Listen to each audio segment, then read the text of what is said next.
साथियों नमस्कार। और कल आपने सुना अध्याय 16 समाप्त हुआ। देवासुर संपदा नाम का ये अध्याय, जिसमें भगवान श्री कृष्ण के द्वारा विशेष रूप से देव और असुर संपदा से संबंधित व्यक्तियों के लक्षण विशेष रूप से बताए गए और अंत में उनसे बचने का उपाय भी भगवान श्री कृष्ण के द्वारा बताया गया। और आज यहाँ पर ये नया अध्याय प्रारंभ हो रहा है, अध्याय 17। इसका नाम है श्रद्धा त्रय विभाग योग। अर्थात इसमें जो 3 प्रकार की श्रद्धा हैं उनके बारे में भगवान श्री कृष्ण ने अर्जुन को बताया है। और आज देखिए इसके प्रारंभ में कैसे प्रारंभ होता है इसका। सुनिए श्लोक संख्या 1 में। अर्जुन उवाच। अर्जुन ने कहा, ये शास्त्रम विधिम उत्सृज्य यजन्ते श्रद्धयान्विताः तेषां निष्ठा तु का कृष्ण सत्वमाहो रजस्तमः। और इस प्रकार भगवान के वचनों को सुनकर अर्जुन ने कहा, अर्जुन ने एक प्रश्न किया। यहाँ पर अर्जुन ने कहा कि हे कृष्ण, जो मनुष्य शास्त्र विधि को त्याग कर श्रद्धा से युक्त हुए देवादि का पूजन करते हैं, उनकी स्थिति फिर कौन सी होती है? सात्विकी होती है, राजसी होती है अथवा तामसी होती है? यहाँ पर ध्यान देने योग्य बात यह है कि इससे पूर्व श्री कृष्ण जी के द्वारा ये बताया गया था कि जो मनुष्य शास्त्र विधि युक्त होकर के कार्य करता है उसको भगवत प्राप्ति होती है। और आज यहाँ पर अर्जुन ने एक शंका बताई कि कोई व्यक्ति श्रद्धा तो रख रहा है, भगवान में उसकी श्रद्धा है, भगवान को मानता है, लेकिन उसको शास्त्र विधि का ज्ञान नहीं है और वो केवल अपने मन से श्रद्धा रखते हुए पूजा इत्यादि कर रहा है भगवान की।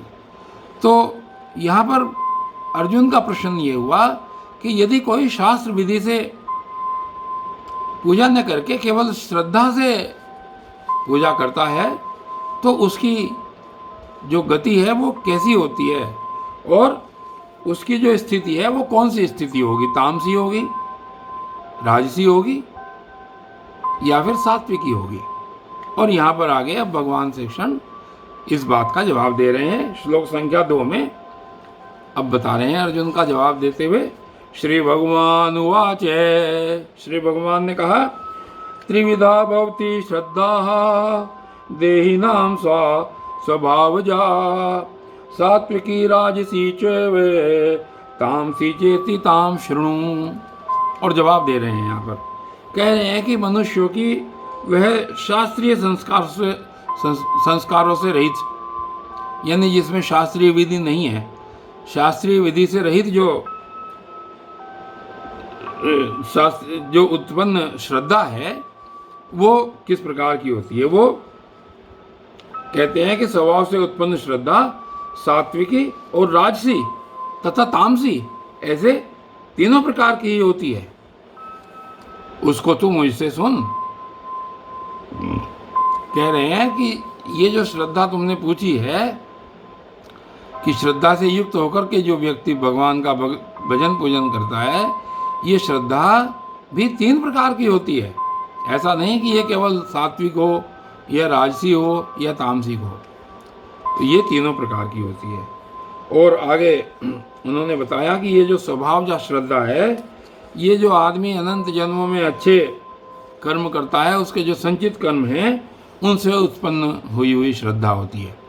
तो ये श्रद्धा भी चूँकि संचित कर्मों से उत्पन्न होती है, कोई व्यक्ति यूं ही श्रद्धा नहीं रखता भगवान में, उसकी भगवान में श्रद्धा भी उसके संचित कर्मों के कारण होती है। और ये किस चीज़ पर निर्भर करता है, ये आगे श्लोक संख्या 3 में भगवान श्री कृष्ण बता रहे हैं। सत्वानुरूपा सर्वस्य श्रद्धा भवति भारत श्रद्धामयोऽयं पुरुषो यो यश्रद्ध से एव सह। ये कह रहे हैं कि हे भारत, यानी कि हे अर्जुन, सभी मनुष्यों की श्रद्धा उनके अंतःकरण के अनुरूप होती है। यह पुरुष श्रद्धा में है, इसलिए जो पुरुष जैसी श्रद्धा वाला है वह स्वयं भी वही है। अब यहाँ पर भगवान श्री कृष्ण ने अपनी बात अर्जुन से कही कि ये जो श्रद्धा है ये 3 प्रकार की होती है, और जिस मनुष्य का अंतःकरण जैसा है वैसी ही उसकी श्रद्धा होती है। और आगे यहाँ पर श्लोक संख्या 4 में भगवान श्री कृष्ण बता रहे हैं,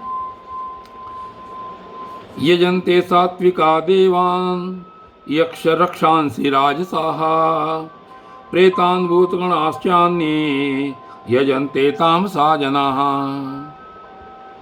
और क्या कहा कि सात्विक पुरुष देवों को पूजते हैं, और राजस पुरुष यक्ष और राक्षसों को, और जो अन्य तामस पुरुष हैं वो प्रेत और भूतगणों को पूजते हैं। यानी कि इसका अर्थ ये हुआ कि जो मनुष्य जैसा अंतःकरण वाला है उसकी श्रद्धा भी वैसी ही होती है, और जो मनुष्य सात्विक प्रवृत्ति वाला है वो देवों को पूजता है, और जो राजसी प्रवृत्ति वाला है वो यक्ष को और राक्षसों को पूजता है, और जो तामसी प्रवृत्ति वाले व्यक्ति हैं वो भूत और प्रेतों को पूजते हैं।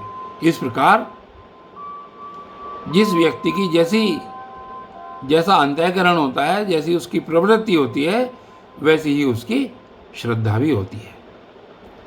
और आगे ये अध्याय श्रद्धा त्रय विभाग योग नाम का कल भी जारी रहेगा। तब तक के लिए धन्यवाद।